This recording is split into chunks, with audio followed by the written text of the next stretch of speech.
Yes, everybody, Russ and the West End Network. Hope you're safe and well. Oh, God, in it.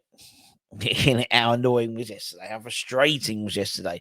But it is Hammer's Headlines in association with the KUMB.com boys. Every day we bring you the latest news, rumours, insights into West Ham. And also, if you want your daily fix and your continual fix of West Ham news, go on to KUMB.com. 3 stories, all about, all about none about any rumours coming in. I spoke about that at lunchtime. Go back and check that out. All this is outs and internal stuff. So let's start with the main story, I think, and that is basically how we could be seeing a promotion in terms of within internally promoting within.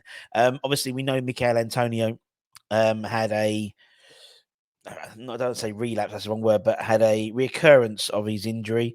He, to all intents and purposes, slipped in Rush Green during training and will be out for another couple of weeks at least. And it means that one West Ham under-21 star could now be set for a big promotion, according to club sources. I mean, the under-21s themselves have been on fire this season, and West Ham's youngsters are currently sitting second in the PL2. Also, we're through to the next round of the under-18s of the FA Youth Cup, which is on Friday at Rush Green against Man City. Make sure you go and check them out and cheer on the boys there. And in terms of one of the standout stars in the PL2 this year has been Callum Marshall. And he could save us potentially millions in the transfer market. With Antonio, as I said, now expected to be out until possibly the end of January, could even be the February potentially. It could be the 19-year-old's time to shine. According to Claret and Hugh, they say that the Northern Ireland International could be promoted to the senior squad for our upcoming games over the next few weeks. Now, he was earmarked for a loan move out of West Ham this January transfer window. A number of clubs were interested in him, the likes of West Brom, Oxford, Orient, Swindon, Doncaster, Stevenage, Swansea, and Bristol Rovers were all monitoring his situation. Obviously, he's still on the brink of signing a new contract as well.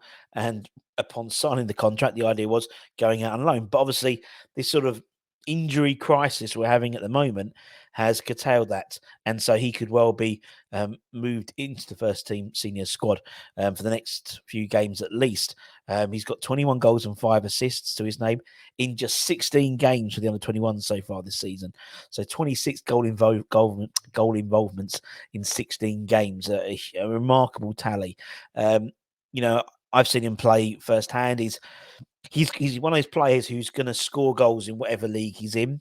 Reminds me a little bit of a Craig Bellamy type player. He's very nippy, very aggressive. He's got good movement. He's quick. And he's got a great finish on him.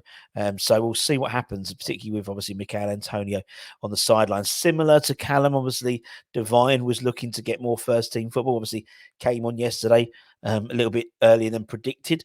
And a number of clubs have been keeping an eye on him.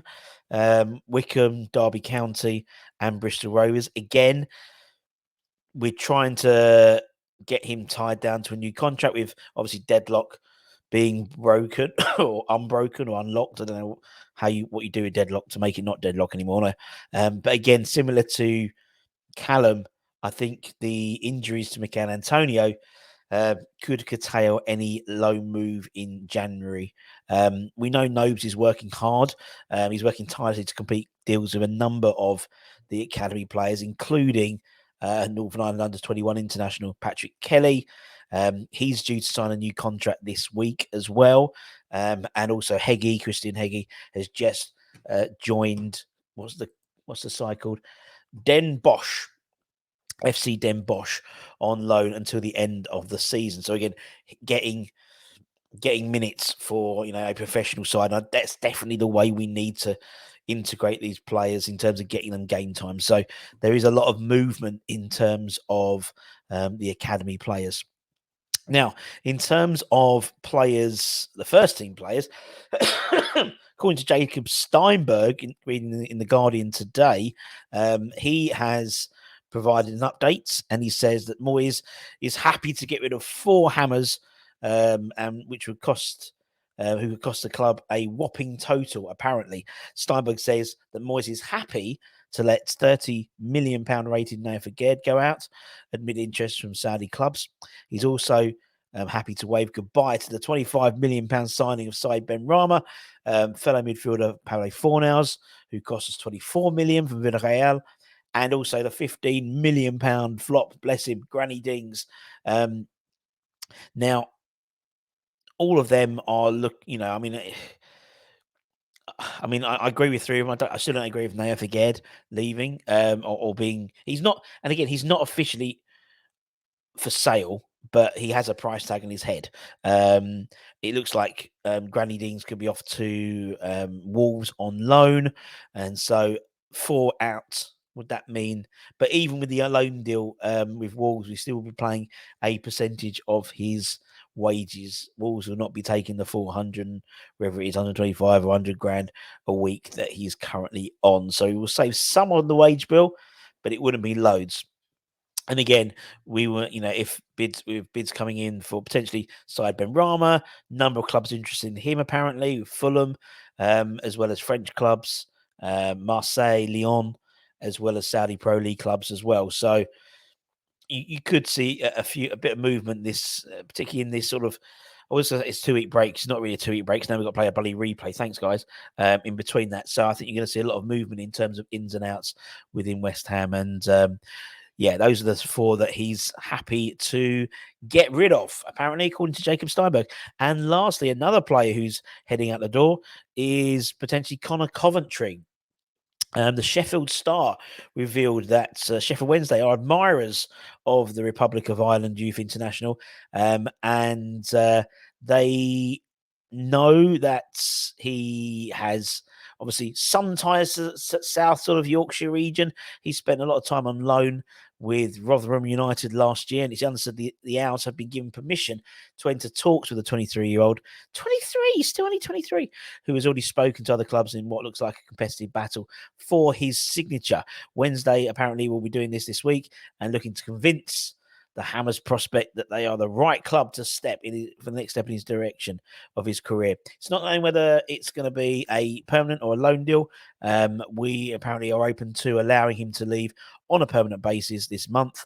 And Sheffield Wednesday themselves are after a couple of midfielders having had a loan deal terminated for injury with John Buckley, and the other one is Backinson. I think it's Backinson who's they got rid of as well. We know that Connor's been a proverbial loanee. He's had loan spells at Lincoln, MK Dons, Peterborough, Rotherham United, and has played for Republic of Ireland in every age group from under 16s to under 21s, who he has 28 caps with. So it does seem we are moving a lot of pieces out, but we need to definitely move some pieces in. That's for sure. And obviously, we spoke about it today. The likes of Stephen Bergwijn, Jack Clark. We also spoke about Ronnie Edwards. We spoke about Max Kilman, Hugo Ekitike. Lots of names. I think we're about 30 names already linked, and we're only 8 days into the transfer window, and there's going to be a hell of a lot more coming up in the next few weeks, that's for sure. So the only way you can keep on top of all the information, all the latest data, is not only watching the West Ham Network, of course, but keeping an eye on needsupbrand.com and the forum and giving your opinions to, talking to like-minded West Ham fans all over the world. But until that time, take care, stay safe, stay warm, stay humble. Keep the faith, my friends, and come on, you bloody irons.